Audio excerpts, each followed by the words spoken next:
Selain mengirimkan atlet-atlet terbaik ke Olimpiade Paris 2024, Indonesia juga memiliki wakil 6 orang internasional technical official atau wasit juri yang akan memimpin pertandingan dalam 6 cabang olahraga di Paris nantinya. Melihat hal itu, Ketua Umum Komite Olimpiade Indonesia Raja Sabta Oktohari juga memandang penting agar para wasit juri Indonesia yang pernah tampil di Olimpiade membentuk wadah yang bisa menampung aspirasi dan memberikan motivasi bagi wasit juri lain di Indonesia.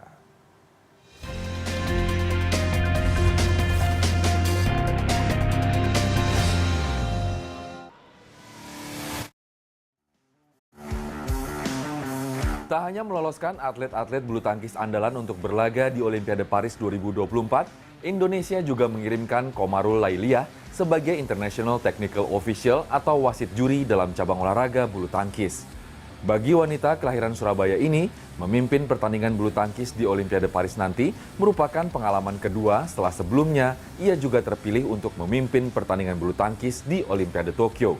Di bulu tangkis kami harus sudah bersertifikasi BWF, itu syarat pertama.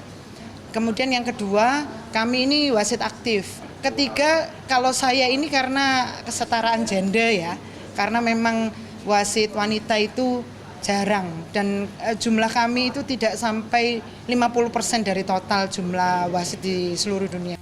Untuk bisa dikategorikan sebagai wasit aktif, dalam 1 tahun wanita yang akrab dipanggil Lia ini setidaknya harus memimpin 60 pertandingan di turnamen badminton World Federation atau BWF. Dan berbanding terbalik dengan jumlah atlet bulu tangkis asal Indonesia, jumlah wasit bulu tangkis bersertifikasi BWF yang dimiliki Indonesia sangat terbatas. Lia bahkan menjadi satu-satunya wasit wanita Indonesia yang memiliki sertifikasi BWF dari total 6 wasit internasional yang dimiliki Indonesia. Kita itu secara praktek tidak kalah dengan wasit luar negeri. Bahkan saya bisa menjamin teman-teman kita itu better lah, lebih baik dari mereka. Hanya memang kendalanya, barriernya itu bahasa Inggris. Selain Komarul Lailiah dari bulu tangkis, Indonesia juga mengirim Sony Kasiran sebagai International Technical Official atau wasit juri di Olimpiade Paris 2024 dari cabang olahraga angkat besi. Syarat dan kualifikasi untuk dapat terpilih sebagai wasit juri pada cabur angkat besi sebenarnya tak jauh berbeda dengan cabur bulu tangkis. Selain harus tersertifikasi IWF atau International Weightlifting Federation, rekam jejak wasit juri selama 3 tahun terakhir dalam memimpin pertandingan angkat besi di level regional atau dunia, baik senior maupun junior, juga menjadi bahan pertimbangan. Yang sulit itu prosesnya, terutama biaya. Kan harus ikut kejuaraan ini, kejuaraan itu kan butuh air flight ticket. Nah, air flight itu tidak ditanggung panitia. Kalau kejuarannya di sekitar Asia sih masih oke. Kalau kejuarannya jauh-jauh, nah itu yang bikin kami berhitung. Selain Sony dan Lia dari cabang olahraga angkat besi dan bulu tangkis, di Olimpiade Paris nanti masih ada 4 wasit juri asal Indonesia yang akan bertugas. Dari cabur tinju ada Boy Pohan. Cabur menembak diwakili oleh KS Henry Indrayani. Cabur loncat indah ada Pranarta Arumbowo. Dan terakhir, Herta Sekar Pandansari dari cabur tenis. Kami berterima kasih sebulan yang lalu Ketua Umum NOC, Pak Okto, menerima kami. Dan mereka mengakomodir. Nah, cuman mengakomodirnya seperti apa ya, kita masih tunggu itu.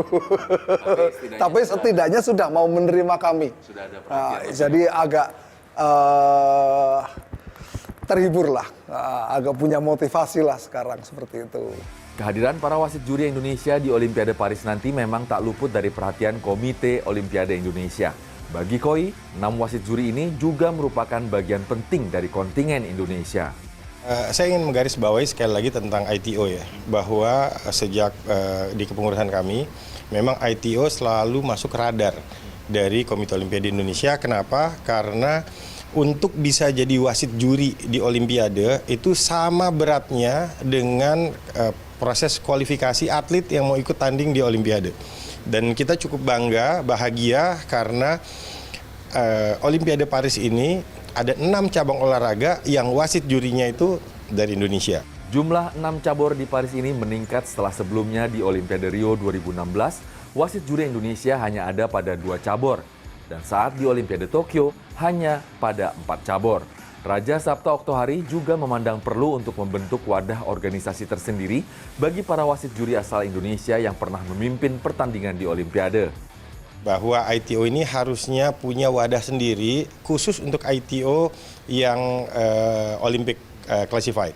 Supaya apa? Supaya legasi mereka bisa jalan terus dan mereka bisa menjadi ikon yang bisa memberi dorongan kepada inspirasi kepada ITO lain supaya bisa meningkatkan kualitasnya mereka. Nah, kita mendorong ke 67 cabang olahraga yang ada di bawah Komite Olimpiade Indonesia supaya bisa memaksimalkan ITO-nya mereka supaya bisa terlibat di lebih banyak multi event yang ada di dunia. Ketua Umum KOI Raja Sabta Oktohari memastikan fasilitas yang didapat para atlet Indonesia dari salah satu sponsor juga akan diterima oleh wasit juri Indonesia. Karena sama dengan para atlet, wasit juri ini juga akan menjadi duta Indonesia di ajang multi-event olahraga paling prestisius di dunia, Olimpiade Paris 2024.